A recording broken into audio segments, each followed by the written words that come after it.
What?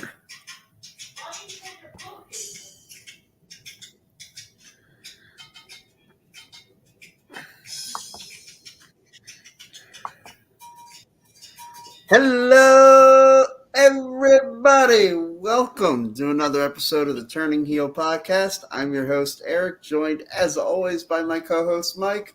Mike, how are you tonight? I'm doing well. How about yourself? I'm doing great. It's another great week, chocked full of wrestling action. Man, I feel like every week we're previewing another premium live event. And this week, no different. We've got NXT Battleground. They do seem to have a lot of these events anymore. Yeah. Because this week we've got Battleground. Next week we'll have Clash at the Castle. Right. Then right after that, I think AEW has. Is that their Forbidden next? Door. Yeah, Forbidden Door. Yeah. On the 30th. So Oh, okay. So I think we have a week off. we Okay. have a week off in June of previewing. Yeah, I feel like every week I've been writing previewing this event, previewing that event. That we have. So let's get right into it. NXT this week, you take center stage. It is Battleground, a very intriguing event. I feel like their build-up has been very different than their normal build, which has been take established guys, put them in the main event spots, people who deserve those main event spots. Mm-hmm. And this month it seems very curious. They've taken two premier spots and given it to someone who is an outsider, and another somebody who they just signed. Right. And so I'm a little curious as these selections. What are your thoughts on them? I'm wondering, are they thinking they can't build stars anymore in NXT? One thing kind of been their shtick. One thing that gets me is how did Tony D'Angelo go from challenging for the title at Stand and Deliver to the Heritage Cup picture? Yeah, and don't get me wrong, I like the round systems, but sure. But it's like, how does this happen all of a sudden? Yeah, I mean, that's very interesting. Tony D'Angelo, I think he's a fantastic character. Yeah. And really a great in-ring worker. And I'm not trying to say anything negative or disparaging about him, but man, I thought we were just getting into what the No Quarter Catch crew could be. And that Heritage Cup, I thought, was just tailor-made for what they were. That's what I thought. I really thought the No Quarter Catch crew with this Heritage Cup, especially Charlie Dempsey, I thought this was going to be his, his forte. His forte, and utilizing someone with the British blood to really have the British round system spotlighted.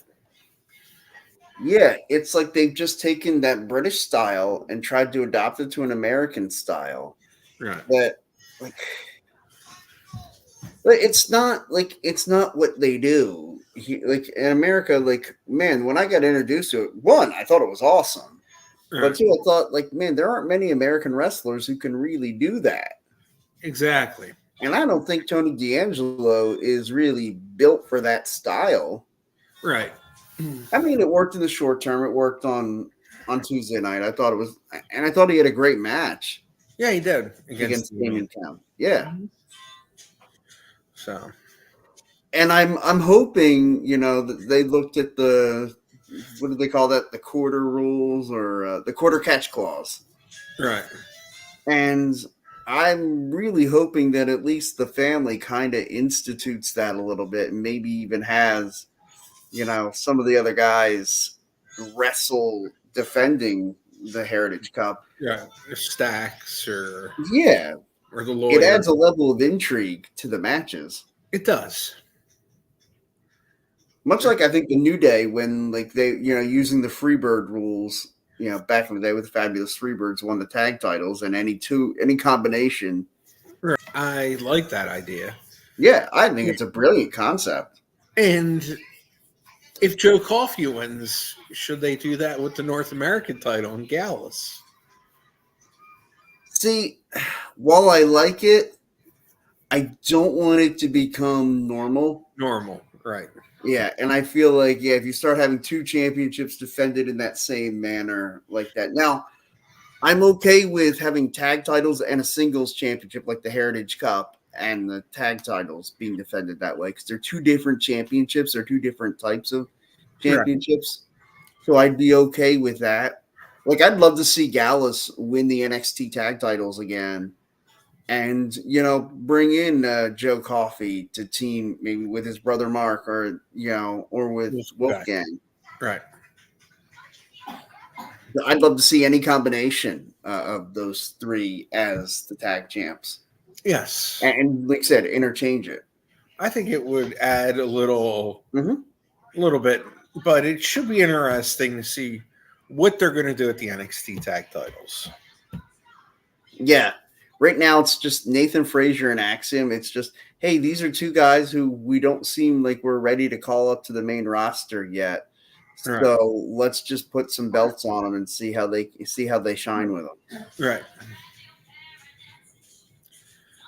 And I always like when they do like the rivals, like they wrestle each other a lot and then become a tag team. I actually I like that when they did that with the Bar. Going way back, Fire and Ice in WCW, which I feel like they didn't really give that much of a chance. They gave him a month or two? If that. Yeah. If that was one of those teams where. I thought it could have been great. I liked Scott Norton. Scott Norton was one of my favorites. Scott Norton's amazing, but Ice Train, I don't know. And I think Norton, they wasted him in the NWO a lot. Very much so. I thought he could have, and again, when he went into the NWO, I thought he could have been a great enforcer for that crew. Right. But I loved it when DDP was getting the advantage in one of his brawls that he was having with the whole NWO. And he's just taking everybody out, and then he gets to Scott Norton, and Scott Norton's like, "No, buddy, I'm putting you down now." Exactly. Scott Norton's one of the few guys Americans who won the IWGP championship. Yeah, one of the few. Yeah. Yeah, Hogan, Vader, Brock Lesnar, and Norton. Yeah. Yeah. Yeah, because Omega's Canadian. Right. Was Barnett Canadian or is he American too? He's American. Okay, so he's another one. Yeah. He's another one. And Bob Sapp. Yeah. Yeah. Yeah, he's the one I always forget. And I don't know why, because I liked Bob Sapp. Yeah. Yeah, he's always the oddball. Like, people always forget that he actually did a lot of wrestling in Japan. Yeah. Yeah. It's funny. That's another one. When's Dominion? I know that's coming up. The 9th. Okay. The 9th. That's, next week. Next week, yes. It's the 9th, and I think it's 2 dates here. Well, okay. While you chit-chat, I will double-check this. I know the 9th is always one. Let's see here, the big date. No, it looks like it's just the 9th. I read something on the 16th as well, but I forget what that is. Okay. So. Yeah, I love New Japan. I think their way of doing, saying, okay, this particular date, no matter when that falls, that's when that event is. I kind of think that's pretty cool. It's on a Wednesday, and make your plans. This is when we do it. Exactly. Like Wrestle Kingdom. Right. There's no way you could ever have a WrestleMania on a Wednesday night. No. Wrestle Kingdom's like, yes, screw you. It's all, January 4th is on Wednesday. Guess what? Right. We're doing a Wednesday. Right. Well, I think because they're very big into celebrating the date. Yeah. Okay. Company is founded on January 4th. That's why we have our big show on January 4th. Right. Whereas like TNA does Slammiversary like all over the place. It's not on their actual anniversary date. It's not even in the month half the time anymore. Oh, that's such a shame. Because the first TNA pay-per-view was June, and now Slammiversary is in July. I love that you could just pull that out, that you didn't even have to look that up. It's not like we exchanged notes and talked about, hey, we want to talk about different events on these days. You just knew. Like, yeah, Slammiversary, their very first show, was in June. And yeah, I really wish that they'd at least, like, again, it doesn't have to be the exact date. Like, look, I'll be the first to tell you, I think 4th of July should just be called Independence Day, and it should be the first Friday of July every year. And you can celebrate the actual 4th, but I think you should also add in an Independence Day of, first Friday of July. Just for the holiday purposes, just to make sure everybody, give everybody a long weekend. Christ, anybody who works in this country, we all deserve a freaking long weekend. That we do. Any weekend they can come up with it. Like, right. We'll manufacture reasons to come up with a long weekend. Yeah. But okay, so let's get into let's just get into the card. I know I could spend all night even talking about random stuff, and of course, the Liv Morgan, Dominic Mysterio. I'm going to spend some time with it, but before I do, let's get into Battleground. Let's predict the card. All right, so we'll start with this 6-woman ladder match for the North American title. Do you need me to read off the 6, or do you have your prediction? Well, I know I'm going with one of two because I feel like there are 2 women that I feel like that can win this, and then there's a lot of fluff. Right. And I feel like the 2 women that could win this are Lash Legend and Fallon Henley. Okay. And then we have Sol Ruka, Jaden Parker, Michin, and Keelani Jordan. And I feel like Keelani Jordan and Sol Ruka are there to be like the spot machines. Okay. They're there to give you the great high spots. Right. I feel like Michin is there just, to add some flavor to it. Like, these, like it's a WWE hand coming in. Right.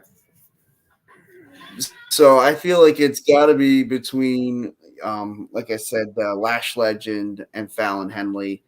I'm going to go with the woman who's finally putting herself first, Fallon Henley. Okay. All righty. Well, that's who I was going to take because out of all of them, she's my favorite in NXT.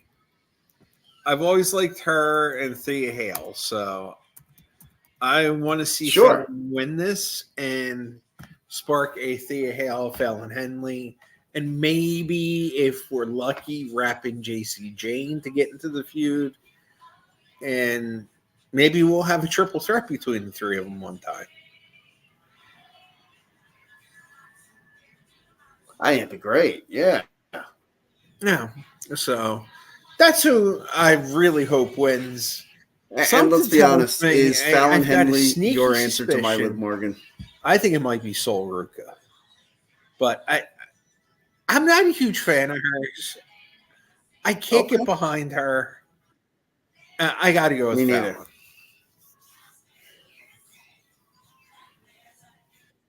Okay. So we both go Fallon Henley. And then the triple threat for the men's North American Championship. We got Oba against Wesley against Joe Coffey. We got. I feel like Joe Coffey is there to eat the pin. Yeah. And I feel like it's going to be Obafemi because they're going to set up another long term for, sometime next month, whatever their next NXT Premium Live event is. I got to believe is Wesley and Obafemi. Okay. Because I feel like they're going to basically build like this long thing of Oba's going to try to deny Wesley's championship rematch, saying, oh, you already got your shot. And Wesley's going to fight for the next month to get back in position to challenge for it. Right. And then whatever their next event is, I don't even know what they would call it, what their next event is. Heat Wave.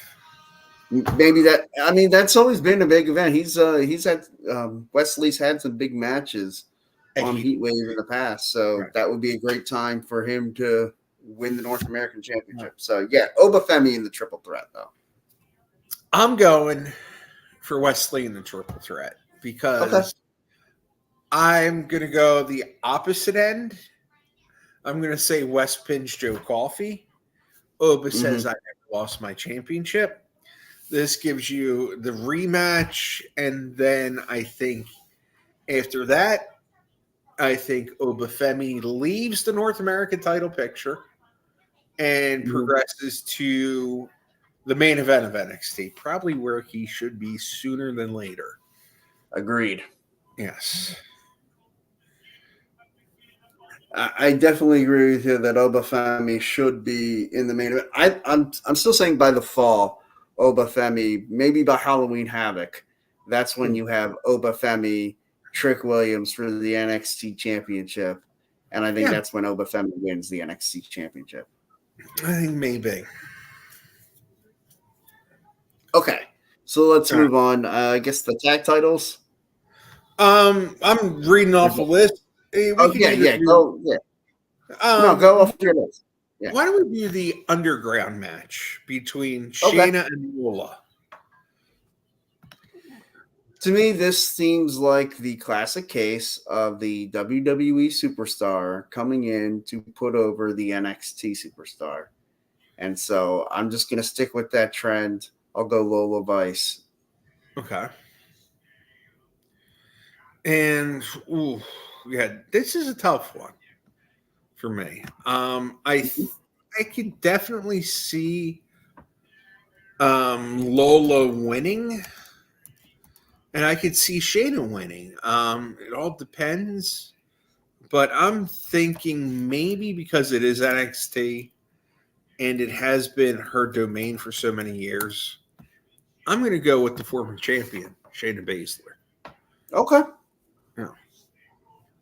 Okay, so we finally got something we differ on. That's good. Well, we had the North American too. Yeah. Okay. Yeah. Now the tag title match, because I want to keep the women and the men's championship match for the last two. Yes. Yes. Okay.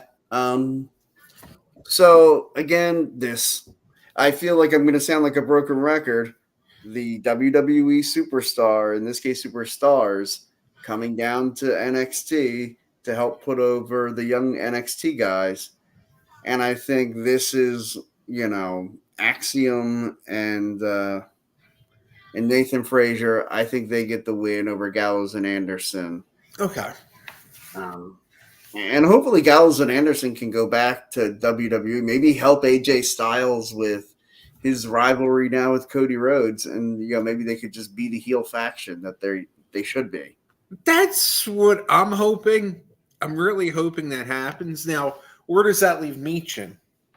Does she come? Because they had Gallows and Anderson with AJ for the turn, which Stevie Wonder saw coming. I mean, come on. Oh yeah, yeah. You knew that was happening.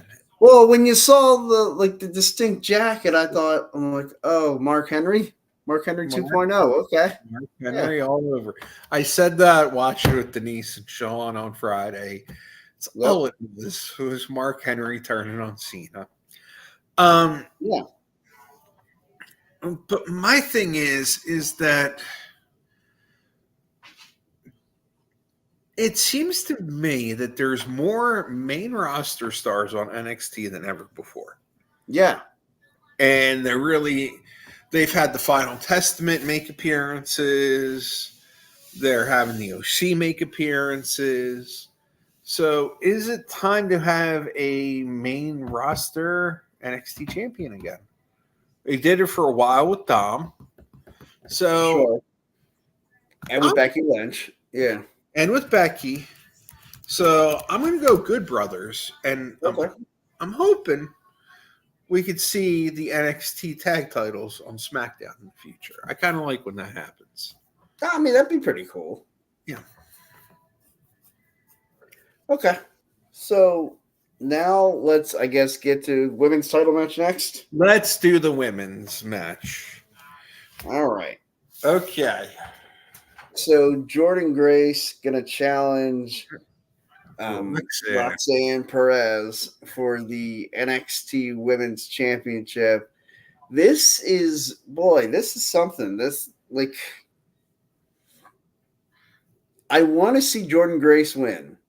Right. Because look, there's an expression, if you're a fan of the movie Batman, I think it's the Dark Knight one, when Alfred talking to Batman, to Bruce Wayne, saying to him, hey, you know what? Some people just want to watch the world burn. Well, I am one of those people. I want to watch the world burn. I want to see what the hell would happen if Jordan Grace wins the NXT Women's Championship. I mean, is she going to bounce around between the two brands? How long before she has to drop the Knockouts Championship? I'd imagine not very long. I'd imagine she would have to drop that pretty soon and then become full-time property of WWE. She probably has a contract in place that stipulates when, how many hits she's allowed to have in TNA while she's under contract before it becomes a WWE exclusive deal. Like, they probably told her, like I've heard Bruce Pritchard say a lot of times on his podcast, they would tell them when they bring them in, fulfill your dates, that's your word is your bond. You gave that company your word, we will honor those commitments. Right. And especially when it's like an independent scene, like something that, like, you don't necessarily have a firm contract where you're there for so many dates. Right. So they would tell them, okay, like, you'll be a WWE superstar, you'll be under our roster, but we'll let you make these hits with that independent company because you made those commitments and we'll let you honor them. Right. I have a feeling it's something similar to that with the TNA deal. And, like, I feel like it's probably the best relations WWE has ever had with an outside company, maybe since USWA. In Memphis with Jerry Lawler back in the late 80s, early 90s. Right, and with ECW in the 90s. Yeah, that would probably be another one too that you would say they had great relations with. Right. So yeah, I would love to see Jordan. And so, you know what? I'm just gonna say I think Jordan Grace wins the NXT Women's Championship. I hope she does. I really hope she does. I would like to see the world burn down as well. I want to see what happens when we get to that point. Like, what are they going to do? So you know what? I'm gonna pull with you. All right. I'm gonna say Jordan Grace. I mean, all right. Let's set this world on fire. Let's go. I want to see Roxanne against Jordan. But I want to see what they're gonna do with the story of it all. Yeah. So. Yeah, it would certainly be quite the story, man. Roxanne Perez losing the NXT Women's Championship to Jordan Grace, a signed member of the TNA roster, at least that we know of right now. Mm-hmm. And it makes you wonder, when does that contract run out? TNA has something big coming up, don't they? They always have a monthly thing. Well, yeah, they've got their Impact Plus event. It might even be this Friday. Let's see here. Yeah, because usually it's earlier. Yeah. Month. Trying to think. What was the last one? Rebellion? Yeah, that was actually pretty recent. Yeah. So let me see here. Because I know. Yeah, Rebellion was in April. Slammiversary is going to be July 20th. That is their next pay-per-view. Yeah, but I think they have an Impact Plus event. Impact Plus. Yeah, that's what I'm trying to look here. I wonder if mine would tell me if I pull up on my app for Impact Plus. Hold on, let me see something here. Well, is it a TNA Plus? Yeah. Let me see here. Against All Odds, Under Siege, is that one? I thought they already had this year's Under Siege. Against All Odds is June 14th. There we go. Yeah. So, okay, so that's next week. So that's next week. And I'll tell you what, it would make a lot of sense if Jordan Grace is set to defend the Knockouts Championship at Against All Odds. If she were to drop that championship, and I don't know who, like, I know Giselle Shaw has been, going after that a lot. right now they only have 3 matches for that. Okay. Mustafa Ali against Trent Seven for the X Division title, which Right. Ali's going to win because he's refused to do jobs since he got released. Yeah. System against the Namath brothers for the World Tag titles.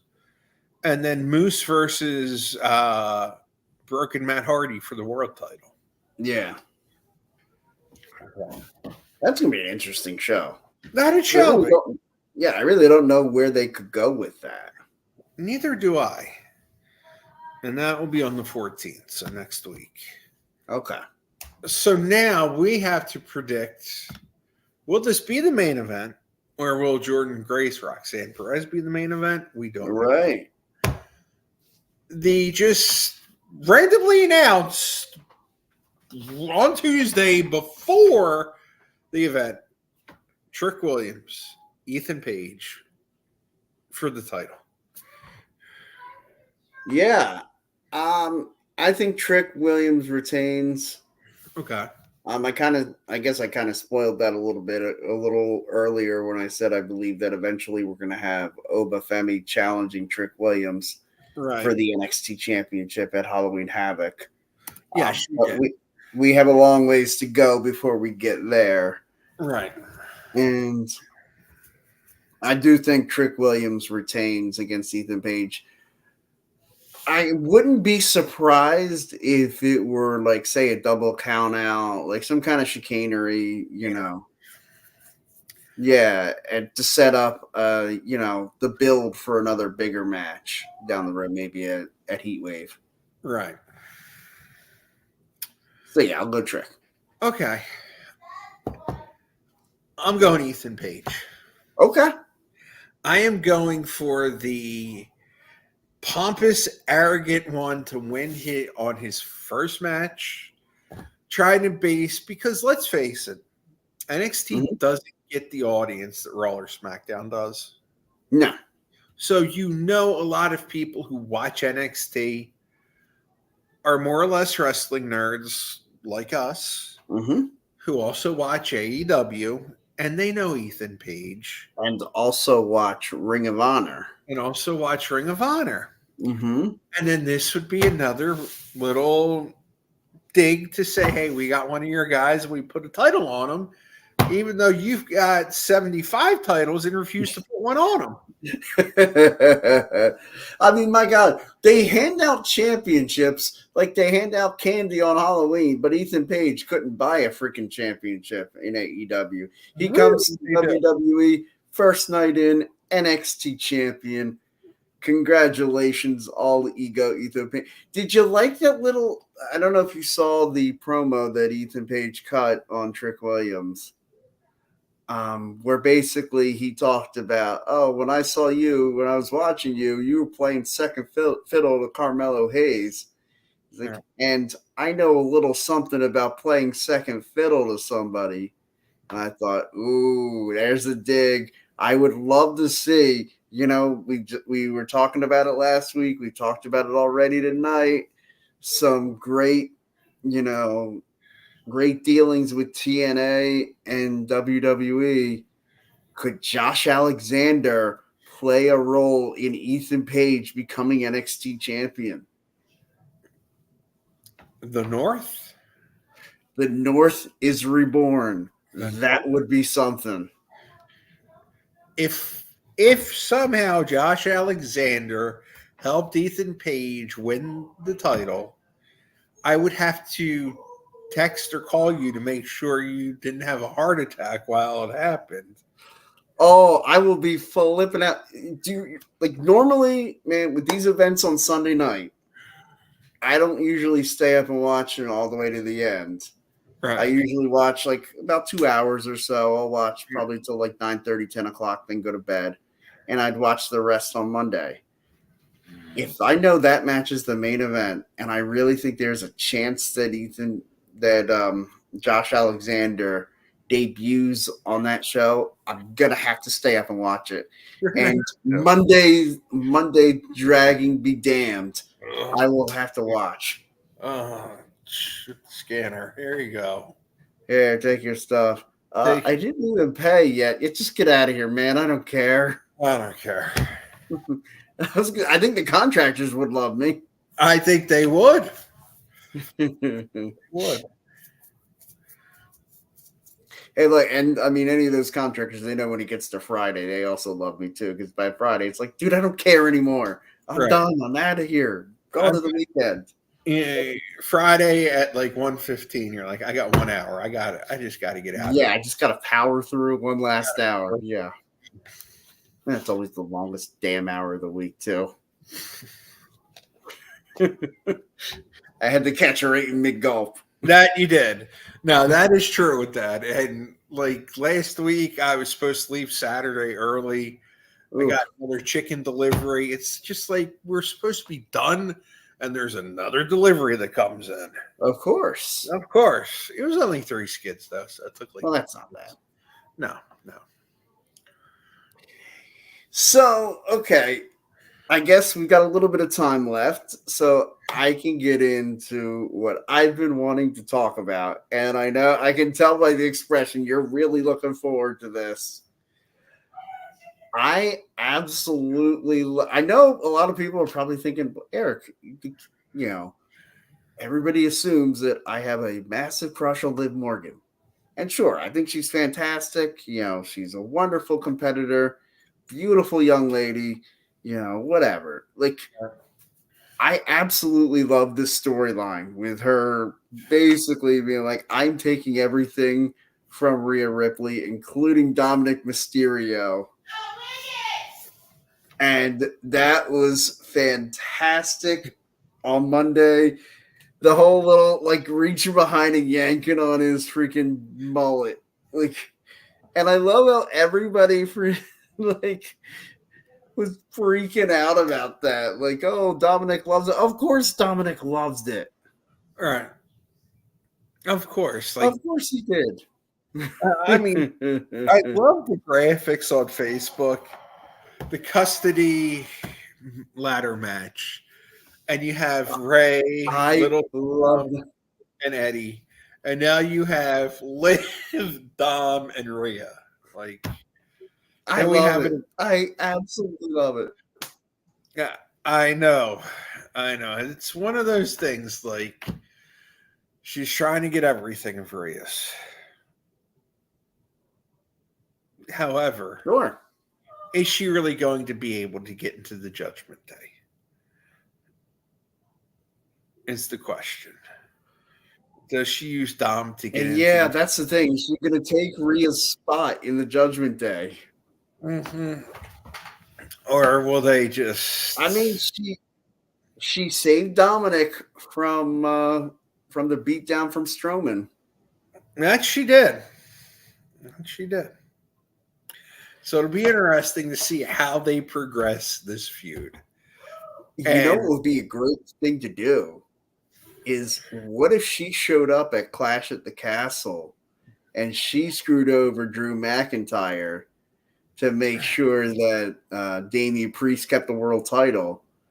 I mean, if you get Priest on board with Liv being in the Judgment Day, that would be her ticket in. Are they really going to be that stupid, though, to do that? I mean, I think that's what I could see her try to do that. I could see them trying that, but are they really going to screw Drew again? I don't put anything past WWE. I hope they don't. But I think what they're trying to do right now is plant the seeds that might be something coming. I don't think it's going to end up happening. I think that Drew is going to win the world title. Right. Maybe you have her help Damian Priest win it back. Maybe. I really...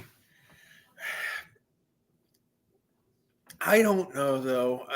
I feel like Damian Priest has done nothing as champion. No, he hasn't really. I think he has done nothing to elevate the show. No.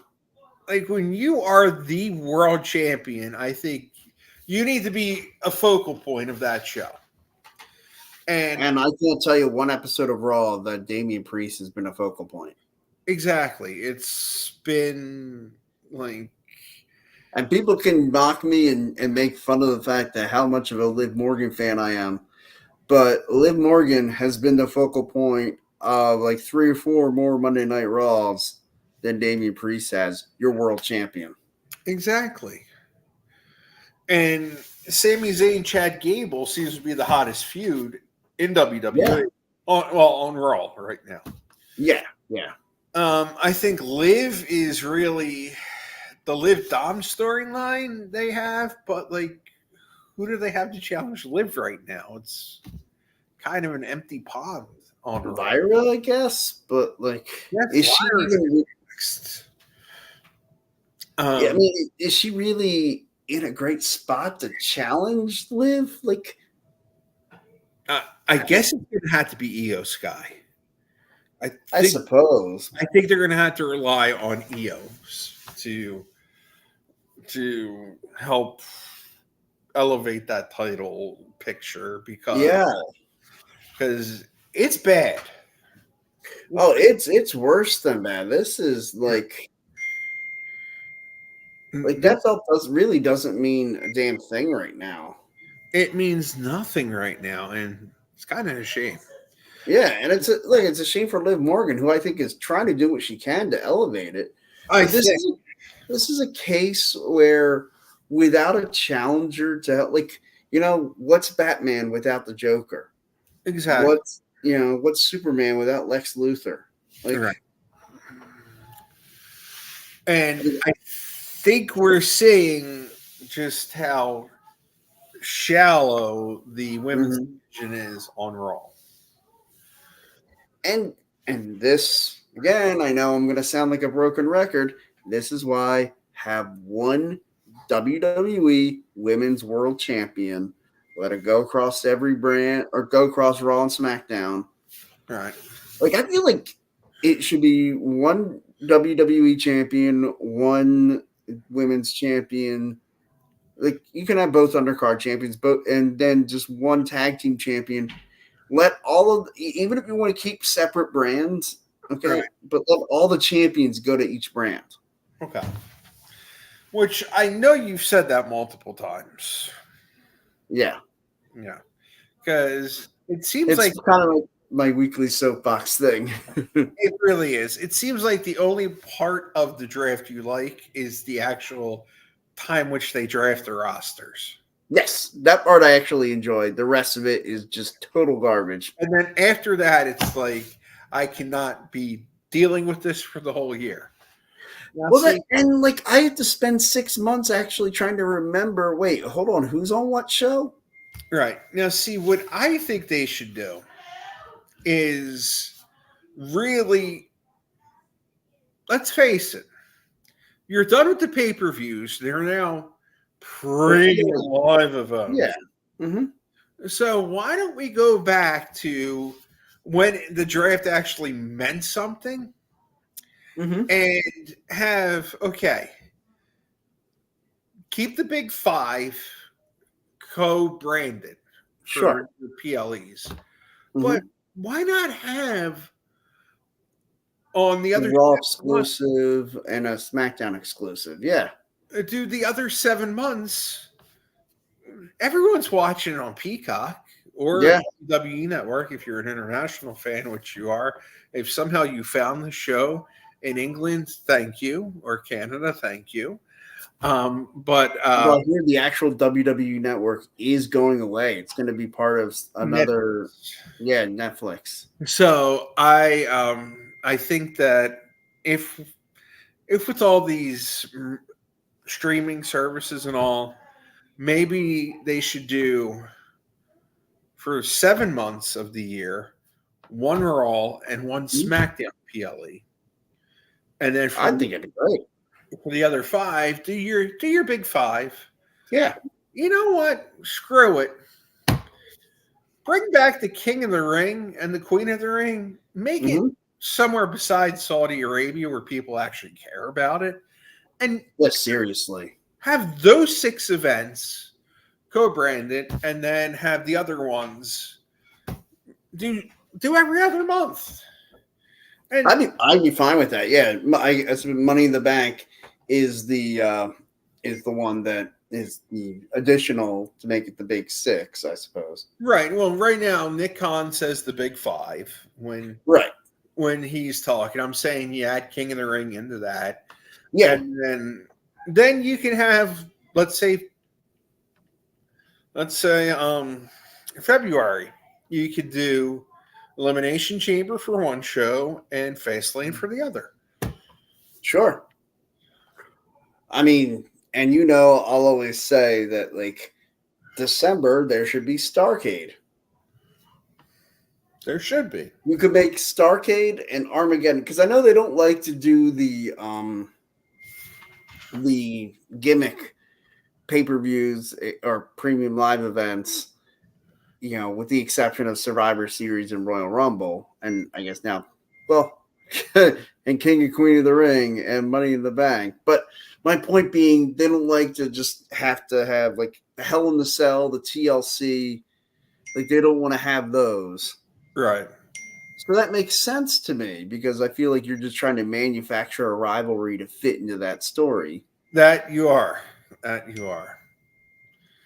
So I would be, in fact, what I'd love to see them do is have Survivor Series go back to the traditional 5-on-5 and have a separate premium live event called War Games. That would be nice too. Now, all of a sudden, my phone's going off in the background. Yeah. This is what my wife sends me a picture of. I don't know if you can see this. So what is that? Some sort of animal's balls. It looks like a goat or something. Oh, okay. Yeah, it's nice in the background. That's awesome. I'm glad to know. I'm sure here's my phone. I'm surprised my wife hasn't been blowing my phone up with reels. That's the thing. We sit on the couch right next to each other and send each other reels all night. Oh, there you go. We're that couple. Yeah. You're that couple. Yeah. And now all of a sudden I'm getting a picture of a tooth. Hey, can you guys knock it off for 5 minutes? Jeez. I love it. That's great. My God. All right, Sean, enough. Or else I'm shutting the phone off. That's it. Go on, make your picks. So, all right. Wait, what are you doing? Make my picks. We already made the picks. I yelled at him to come make his picks for Battleground. The Battleground, yeah, NXT Battleground. Okay.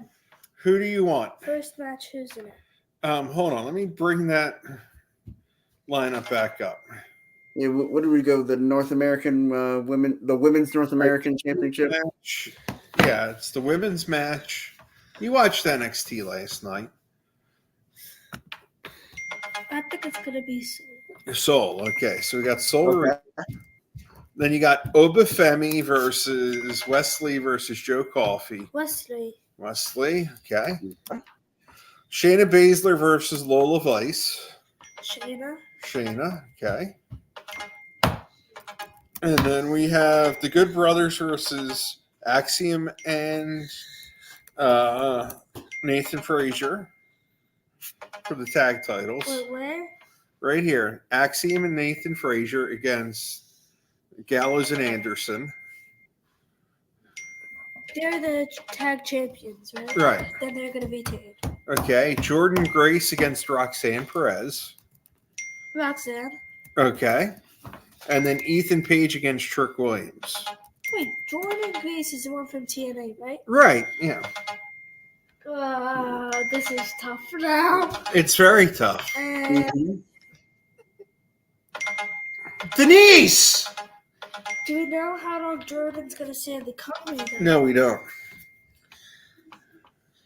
I'll go with Jordan, though. Jordan, okay. And then Trick Williams against Ethan Page. Trick, okay. Wait, who's Ethan Page? The new guy from AEW and Ring of Honor.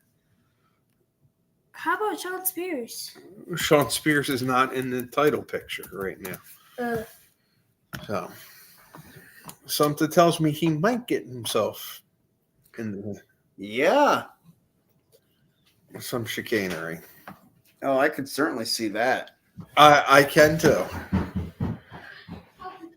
So let's talk a little bit before I want to finish up the show talking about AEW, and I want to talk about what's going to be the appearance of Bo Dallas as Uncle Howdy.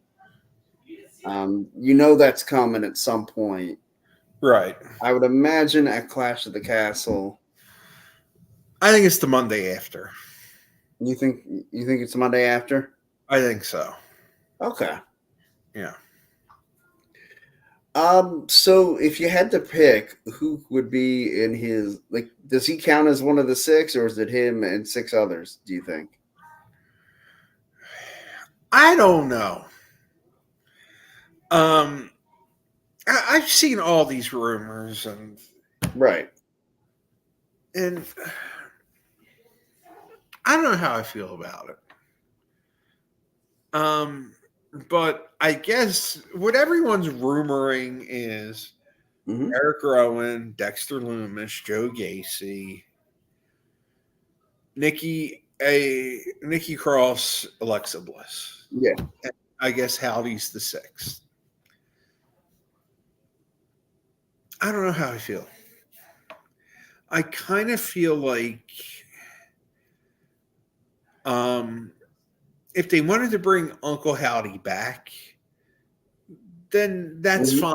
But I don't know if you need to bring the whole Wyatt Six type thing in. I just feel like they maybe should have done Uncle Howdy as a standalone character. Sure. Because I don't know, are they going to base these people to be those toys, or how are they going to do it? I don't know. I was never a huge fan of the Fiend character. I think I've told you that. Yeah, you mentioned that. Yeah. So I'm just like, where other people, this is going to be great, this and that. I'm lukewarm on it. I don't know what they're going to do. So. Yeah, I mean, look, I was a fan of the Fiend just because I was a fan of Bray Wyatt. I was a fan of the Eater of Worlds character. Yeah. That was my favorite version of Bray Wyatt. Yeah. And to me, redoing the Wyatt family, Bray and Luke are gone. Yeah. To me, you can't replace those two trying to do a new Wyatt family. And I mean, if you brought in Eric Rowan and had him maybe, I could see you bring back Rowan and basically get him to start tagging with Braun Strowman. Right. And I'd be fine with if you just said those two and Bo Dallas as Uncle Howdy, and that's the new trio. Right. I'd be fine with that trio. Yeah, I'd be fine with that. And to me, that would make sense. But, where they're talking about pulling these different characters in, and I had to see how it pans out. Yeah, and I don't know that I want them all introduced at once. Right. This part, I'd be fine with, say, okay, you bring in Uncle Howdy and maybe Eric Rowan and Braun Strowman, and that's just what you start with. And then you build up to the other characters, like maybe Dexter Loomis gets involved in something later on. Right. And then maybe later on after that, you get Joe Gacy involved in something. Right. And I think it could grow into basically what everybody is saying, but I don't want it I don't want it all just thrown out there, and I feel like you're just throwing a faction in front of me, and it's like this is already set up and done. Whereas I want to see the build to that faction becoming whole. Exactly. I think that's something that they've really lost. One of my favorite factions of all time was the Hart Foundation, in 1997, where it started with Bret Hart turning heel and, basically telling off the American audience. And then the next week you have the British Bulldog and Owen Hart having a match. And I'll be honest, when they started that match, I was not even thinking that Bret Hart was going to get involved in that situation at all. Right. He'd had that blood feud with his brother Owen for so long.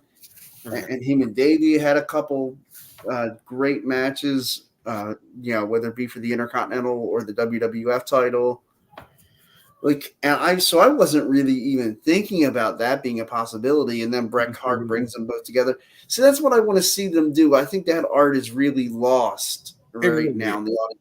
I don't want to see just boom, the lights go out, and then the lights come back up, and the Wyatt Six is standing there in the ring, and they pummel one guy, whether it be whoever, Cody Rhodes or Drew McIntyre or whoever. Right. Because Drew's going to be the conquering hero in Scotland. And then, say they go any other direction, when they get back from Scotland after the Clash at the Castle. Will the man of the lightning bolts be ready? I don't know. Because that, to me, would be a great match for SummerSlam if we could get Punk Drew for the title. I really hope so. That's the match I definitely want to see. Although it's, I think, supposed to be Gunther. Gunther won King of the Ring, so he's supposed to go for the world title. You are correct.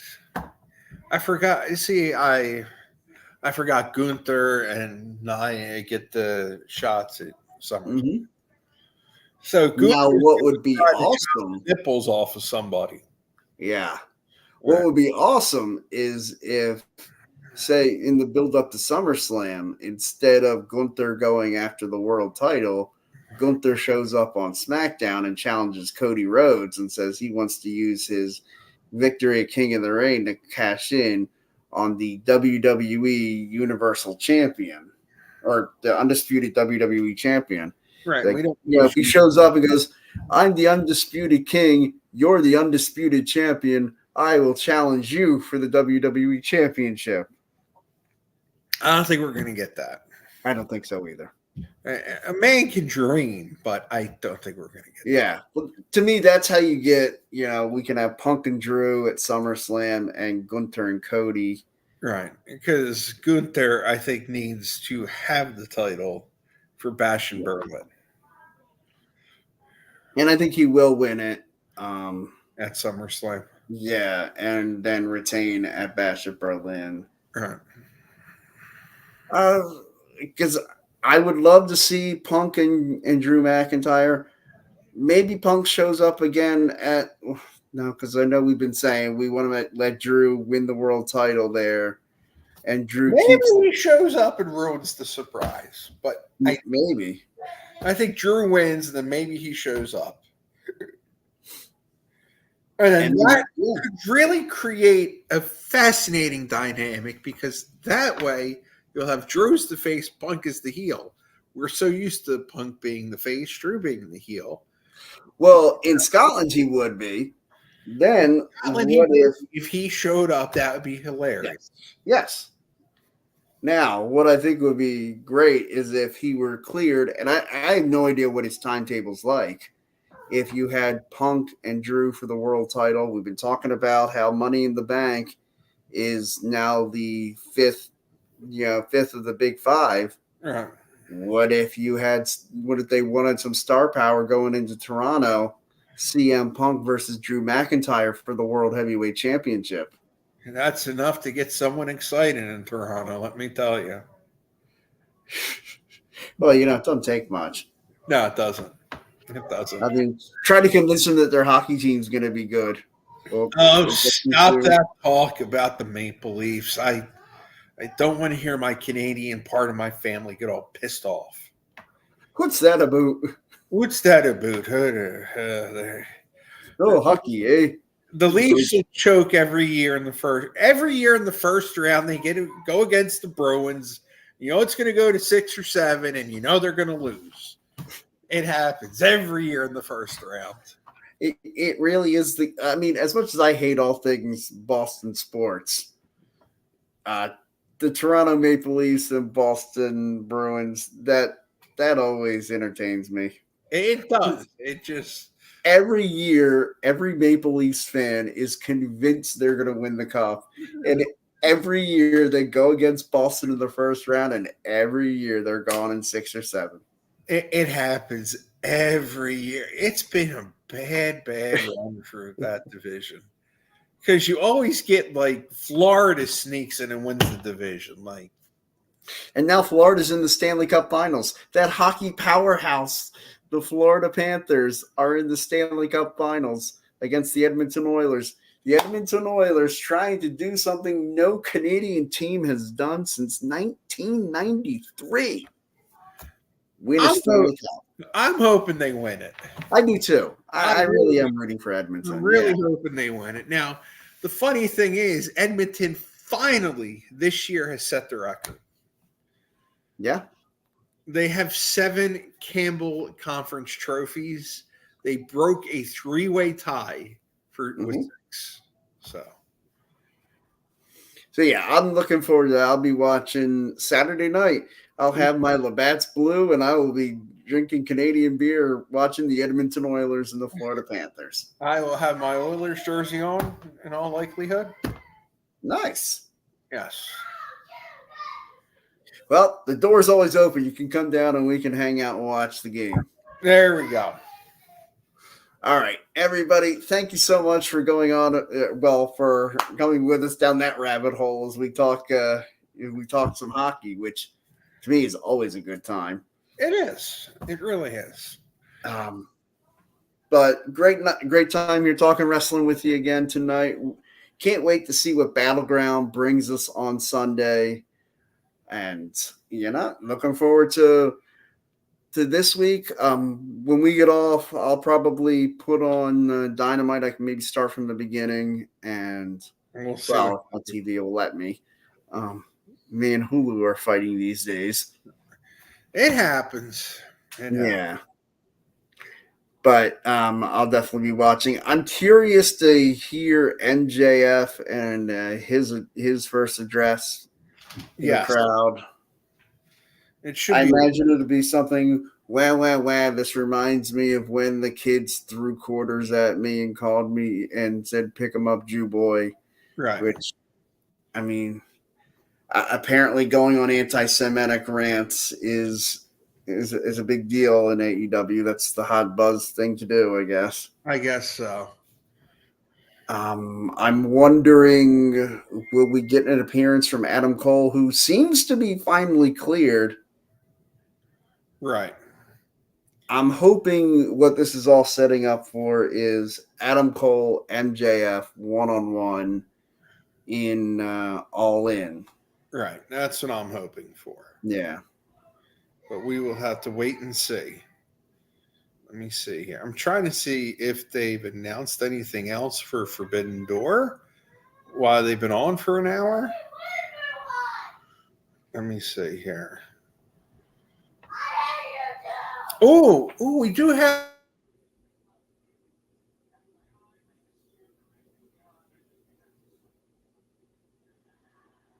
And of course, I froze right in the middle there. Anybody still watching? Sorry for my hiccup there, or Mike's. I'm not sure whose that was. But we're gonna go ahead and get on out of here. I think that's as good a sign as any. It's time to wrap it up. So everybody, have a great night. Thank you so much for joining me and joining us. Please be sure to hit the like and subscribe button. It takes a second, and it's free, and it really helps us out a lot. So thank you so much for joining us, and for Mike and myself. Everybody, have a great night and happy wrestling.